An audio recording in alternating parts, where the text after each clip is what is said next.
Dear students, so today this is a repetition of the lesson for those who couldn't watch the video on Netflix and for those who couldn't take part to the lesson.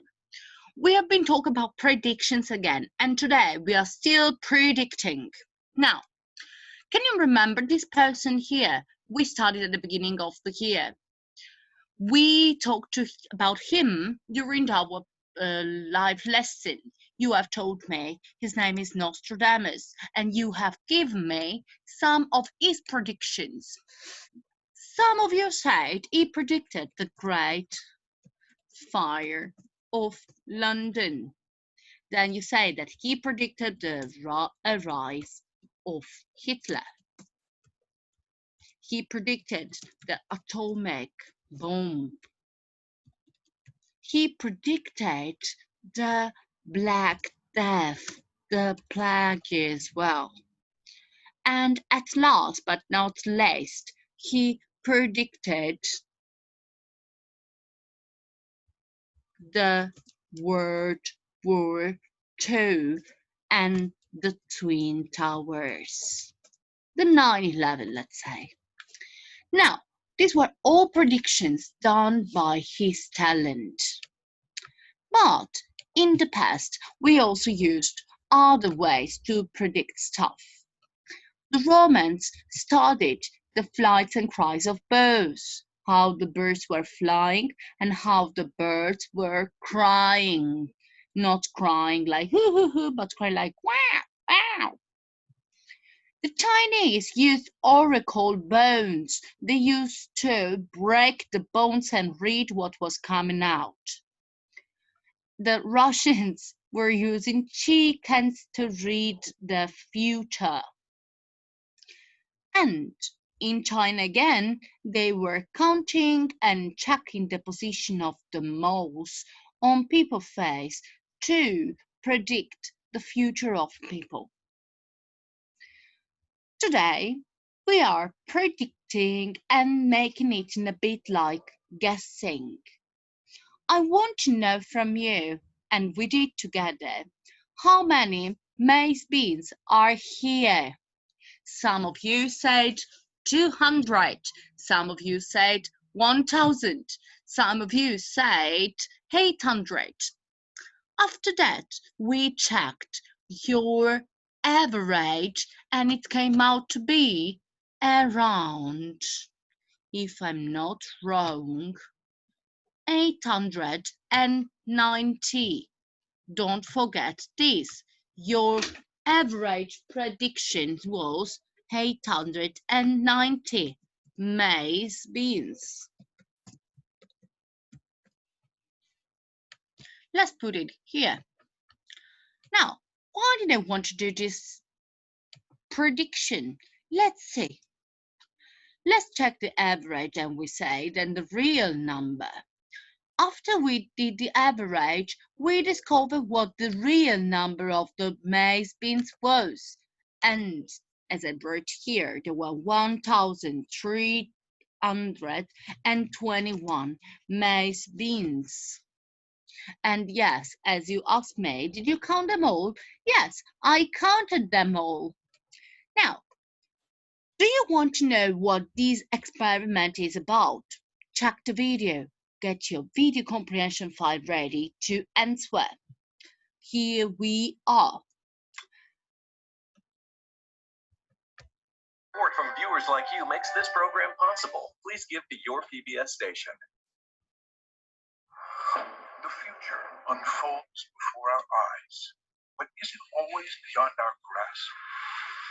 What was once the province of the gods has now come more clearly to interview through mathematics and data. Out of some early observations about gambling arose tools that guide our scientific understanding of the world and more through the power of prediction. From our decisions about the weather, longest hurricane ever on record, to finding someone lost at sea. Commencing search pattern. Keep a good lookout. Every day, mathematics and data combine to help us envision what might be. It's the best crystal ball that humankind can have. Take a trip on the wings of probability into the future. Thinking about luck or misfortune, but they just basically are a question of math, right? Prediction by the numbers. Right now on Nova.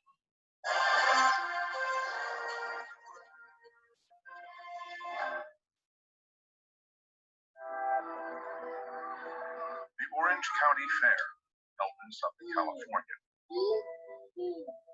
In theory, these crowds hold a predictive power that can have startling accuracy. But it doesn't belong to any individual, only the group. And even then, it has to be viewed through the lens of mathematics. The theory is known as the wisdom of crowds, a phenomenon first documented about 100 years ago. Statistician Talithia Williams is here to see if the theory checks out, and to spend some time with the fair's most beloved animal, Patches, a 14-year-old ox. It was a fair, kind of like this one, where in 1906, Sir Francis Galton came across a contest where you had to guess the weight of an ox. Like Patches you see here behind me. After the ox weight guessing contest was over, Galton took all the entries home and analyzed them statistically. To his surprise, while none of the individual guesses were correct, the average of all the guesses was off by less than 1%. That's the wisdom of crowds. But is it still true? So here's how I think we can test that today. What if we ask a random sample of people here at the fair if they can guess how many jelly beans they think are in the jar? And then we take those numbers and average them and see if that's actually close to the true number of jelly beans. Guess how many jelly beans are in here? Come on, guys. Everybody's got to have their guess.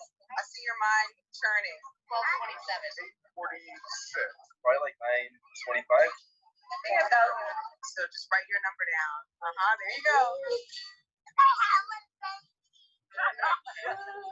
The 135 guesses gathered from the crowd vary wildly.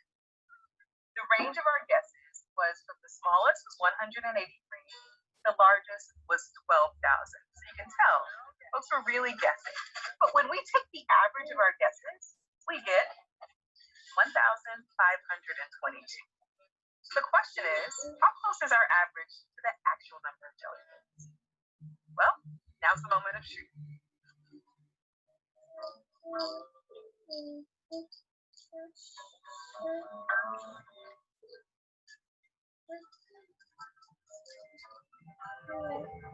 All right, so the real number of jelly beans is 1,676. The average of our guesses was off by less than 10%.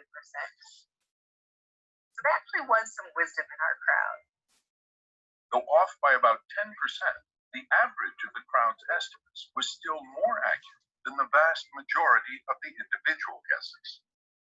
Even so, the wisdom of crowds does have limits.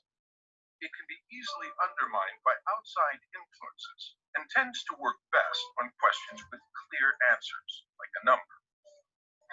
The steps Talithia took reflect a process going on all around us these days in the work of statisticians. Thanks, everybody. So we collected this data, we analyzed it mathematically, and we got an estimate. It was pretty close. So here we are. We understand that the wisdom of crowds is what we are doing in this experiment. In our experiment, from the real ones to the estimated ones, the wisdom of crowds did not really work. Now, my dears, please open your video comprehension file I have sent you, rewatch and answer the questions. I'm telling this for those who were not at our lesson and for those who couldn't watch the video. See you on Thursday for our live lesson. Have a very nice day.